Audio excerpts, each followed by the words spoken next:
Hello WhatsApp guys, আজকে আমরা যাচ্ছি ৭০ নম্বর জিরবুনিয়া স্কুল প্রাঙ্গণে, যেটা আমরা ইতিমধ্যে জানতে পারছি যে স্কুলের বেহাল দশা।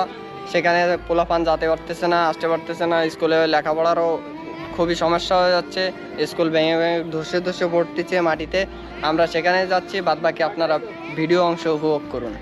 আমাদের সাথে আছে আমাদের গ্রিন পাবলিকের সদস্য রাসেল কবির। তার গাড়ি নিয়ে আজকে আমরা রওনা দিচ্ছি।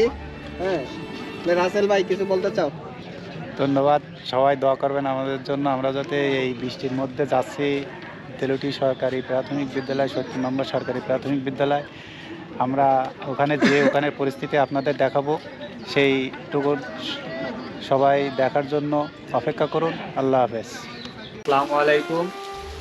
আমরা গ্রিন পাবলিক পেজ থেকে আজ বেরোতি জিরবুনিয়া ৭০ নম্বর প্রাথমিক বিদ্যালয়ে আসছিলাম। আসলে এইখানে দুর্ভোগ সম্পর্কে আমাদের ছাত্ররা বলছে যে আমাদের স্কুলে যাতায়াত করতে খুব কষ্ট। আসলেই সত্যি। দেখেন আপনারা, এই হচ্ছে স্কুলে যাতায়াতের মাঠ। এইখানে কোনো পুকুর ছাড়া কোনো মাঠ দেখা যাচ্ছে না। আসলে এইখানে যে একটা স্টুডেন্ট আসবে, তারপরে এইখানে যে বিল্ডিংটা, এই বিল্ডিংটার অবস্থা দেখছেন। এই বিল্ডিংটার যে অবস্থা, এখানে যদি কোনো বাচ্চা এসে খেলা করতে করতে এই দেখেন কতটা এইখানে পড়ছে ওপর থেকে।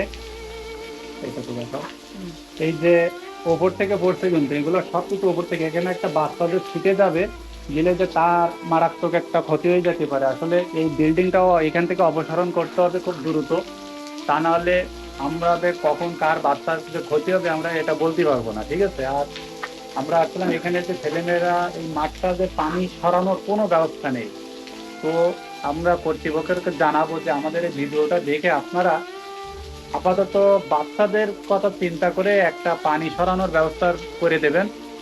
এই জন্য আমরা এখানে গ্রিন পাবলিক পেজ থেকে আসছিলাম যে এই পানিটা কিভাবে সরানো যায় এবং মানুষকে সম্পর্কে জানাতে চাচ্ছিলাম যে এটা কিভাবে সরাবেন আপনারা, সেই ব্যবস্থা খুব দ্রুত করবেন, তা নাহলে এখানে যে কোনো মুহূর্তে একটা বাচ্চার ক্ষতি হতে পারে। কারণ এই রাস্তা দিয়ে, এই মাঠ দিয়ে যে একটা বাচ্চা যাবে, যাওয়ার কোনো পরিবেশ নেই। এই হাই স্কুল আছে সাইডে একটা পাশে, এই হাই স্কুল দিয়ে বাচ্চারা আসবে, তাও খুব রিস্কে। কোনো রকম একটা দুটো নিট দেওয়া আছে এই সাইডে, এই যে আসতেছে বাচ্চারা। তো আপনাদের কাছে আকুল আবেদন, যারা গ্রামবাসীরা, যারা গ্রামে এখন বর্তমান দায়িত্বে আছেন, ইউনিয়নের দায়িত্বে আছেন, এই দেলুটি ইউনিয়নের দেলুটি গ্রামের ৭০ নম্বর দেলুটিয়া জিরবুনিয়া সরকারি প্রাথমিক বিদ্যালয়, এই স্কুলটার অনেক সুনাম আছে এবং এইখানে প্রচুর পরিমাণে স্টুডেন্ট আছে এইখানে লেখাপড়া করে। তো আপনারা এইদিকে বাচ্চাদের কথা বিবেচনা করে খুব দ্রুত এই মাঠের একটা যাতে সুন্দর প্রকৃতি বা মাঠের সৌন্দর্য ফিরে আনা যায়, পানি সম্প্রসারণ করা যায়, সেদিকে খেয়াল রাখবেন। এই অনুরোধ করে আমরা গ্রিন পাবলিক আপনাদের কাছে আবেদন জানাচ্ছি। সবাইকে ধন্যবাদ। আপনাদের আকুল আবেদন, আপনারা এটা খুব দ্রুত সংস্কারের ব্যবস্থা করবেন। ধন্যবাদ। আমরা দেখতে পাচ্ছি যে স্কুলের মাঠ, মানে স্কুলের যে প্রবেশদ্বার পর্যন্ত পানি উঠে এই পানি এখন দেখা গেল বৃষ্টির পানি, পানি নিষ্কাশনের ব্যবস্থা কি রাখছেন?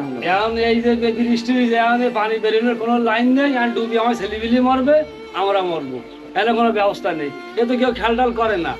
এই জায়গায় স্কুল নেই, প্রাইমারি স্কুল, যে মানে একটা আচ্ছা, আপনাদের এই যে স্কুল কমিটি আছে, কমিটির থেকে কোনো উদ্যোগ নিচ্ছে না? না না, এই কি উদ্যোগ নেবে? এরা মানে ঝাঁসা দেয়, মানে আর কি পুলিশ ব্যক্তি না, কি উদ্যোগ নেবে?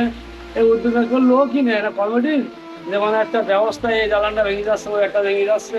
আপনাদের রাস্তা যাতায়াত, রাস্তারও তো দেখলাম অনেক সমস্যা। আমি বলছি, আমার কি রাস্তা যাতায়াত দিয়ে আমার কি এরকমই চলে যাচ্ছি, যে মানে এই বিদায় 15-20 বছর এই, তা কিরা কি করবে? এখন যদি কোনো মানে আর কি কেউ যদি মনে করে যে না আমাকে গ্রাম কিংবা আমাকে ঢাকা পাড়ার মানে আমরা ভালোবাসি, কিংবা আমার ভালোবেসে আগুন সকল মিলে কাটে ঘাট ভেঙে আগুন, তাহলে ভালো হবে। তাই ভালো কোনো লাইন নেই, কোনো বাজেট আসে না? না কোনো বাজার, মানে যা আজ পর্যন্ত শুনলাম না কি বাজার নেই। এই জায়গাতে 2-3 বছর আগে শুনলাম যে এই জায়গায় কয়তলা বিল্ডিং হবে, একটু বালির মালি তুলি যে তারা বড় হারায় মারা ফুলাই বলে মানে সব বসেই তাদের আর দেখা নাই। না, তারা দেখা নেই। এই যে জ্বালান, এই জ্বালান, এই যাও কি অবস্থা, ভেঙে গুলি পুড়ি যাচ্ছে। তো দেখবে কেটা, খেয়াল করবে কেটা? কোনো লোক কিছু নেই, যারটা সেই নষ্ট হবে। আমি যে আব্বা আব্বাকে ডাকবো, সে বাপ আমাকে কারণ, সে বাপটা আমার কারণ নেই।